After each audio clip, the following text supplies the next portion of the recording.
Tasty Sugar Crush. कितना मजा आता है ना जब आपको कोई गेम फ्री में डाउनलोड करने को मिल जाती है। लेकिन ये फ्री अक्सर बाद में बहुत महंगा पड़ता है। ये गेम पहले आपको रिझाते हैं, फिर गेम खेलने के बीच में आपसे ढेर सारे पैसे खर्च कराते हैं। कौन है ये लोग जो गेम खेलने के लिए पैसे खर्च कर रहे हैं और क्यों?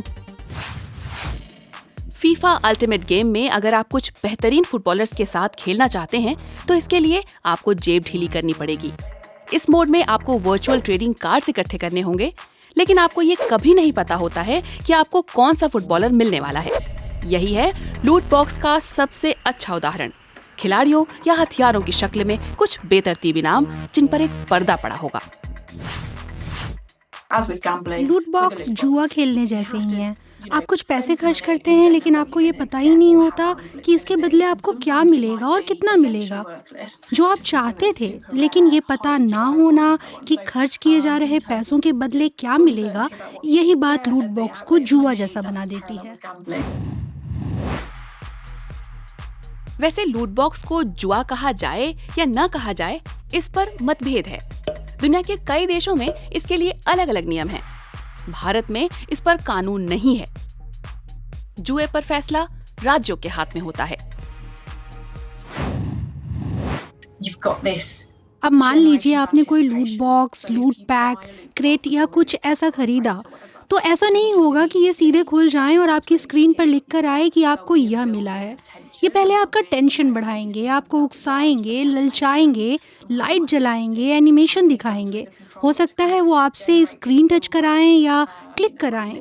आपकी स्क्रीन पर कुछ खास रंग की लाइट जलेंगी। आपको महसूस होगा जैसे आपको कोई बहुत खास चीज़ मिलने जा रही है, कोई अनोखी या कीमती चीज़। तो ये कंपनियों के कुछ हथकंडे होते हैं। 2020 में गेमिंग इंडस्ट्री ने लूट बॉक्स बेच-बेचकर 15 अरब अमेरिकी डॉलर कमाए थे। ये गेमिंग इंडस्ट्री के 160 अरब अमेरिकी डॉलर्स के कुल रेवेन्यू का करीब 10वां हिस्सा है।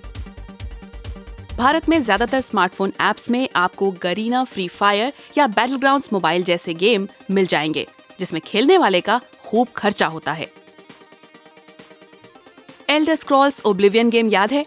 उसमें घोड़े का ये बदनाम गोल्डन आर्मर खरीदने के लिए उन दिनों सिर्फ $2 देने पड़ते थे। आजकल किसी गेम में $2 खर्च करने में किसी को रत्ती भर फर्क नहीं पड़ेगा। आज तो पिकाचू के क्रिसमस आउटफिट के लिए भी $40 तक खर्च करने पड़ते हैं। और स्पेस गेम स्टार सिटीजन में ये स्टारशिप पैक पता है कितने का बिका था? 40,000 अमेरिकी डॉलर का। गेम में आगे बढ़ने के लिए अगर आपको पैसे खर्चने पड़े तो उसे कहते हैं पे टू विन।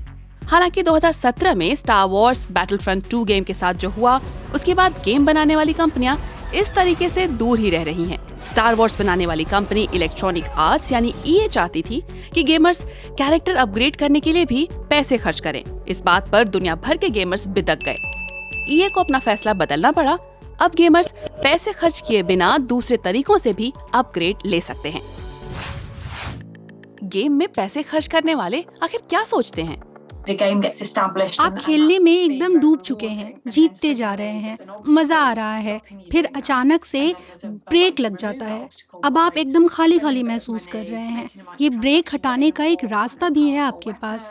थोड़े से पैसे खर्च कर दीजिए। मजबूरी का चक्कर बाबू भैया, मजबूरी का चक्कर, जिसे अंग्रेजी में कंपल्शन लूप कहते हैं। ज्यादातर गेम आपको बांध कर रखने के लिए डिजाइन किए जाते हैं। इसमें खतरा ये होता है कि कोई गेमर खुद पर काबू किए बिना बहुत सारे पैसे खर्च कर सकता है। इन्हें वेल कहा जाता है। कुछ लोगों ने महसूस किया है कि गेम्स पर पैसे खर्च करना उन्हें नुकसान पहुंचाने वाला काम था। जिन यूजर्स के अंदर जुआ खेलने की जितनी ज़्यादा प्रवृत्ति होती है, उनके लूट बॉक्स पर पैसे खर्च करने की गुंजाइश उतनी ही ज़्यादा होती है।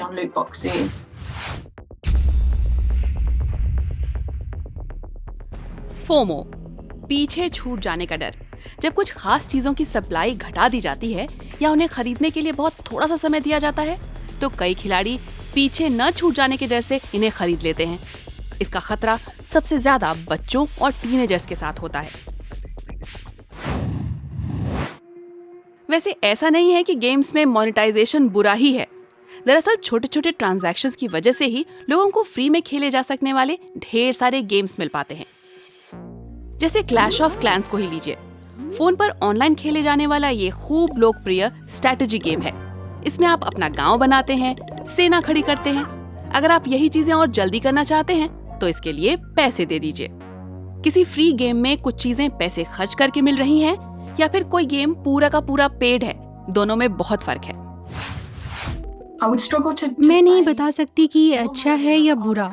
अगर किसी को लगता है कि वह हाथ बांध कर खर्च कर सकता है और उसे कोई चीज़ खरीद कर मज़ा आ रहा है, लेकिन अगर कोई पैसे खर्च नहीं कर पा रहा है या खर्च पर लगाम नहीं लगा पा रहा है तो उसकी मदद कैसे की जा सकती है? जैसे ऑनलाइन गैम्बलिंग में लोग अपनी लिमिट तय कर सकते हैं, वरना उनका अकाउंट फ्रीज हो सकता है, या फिर वे तय करें कि वो किसी खास दिन किसी खास चीज़ पर इतना ही पैसा खर्च करेंगे।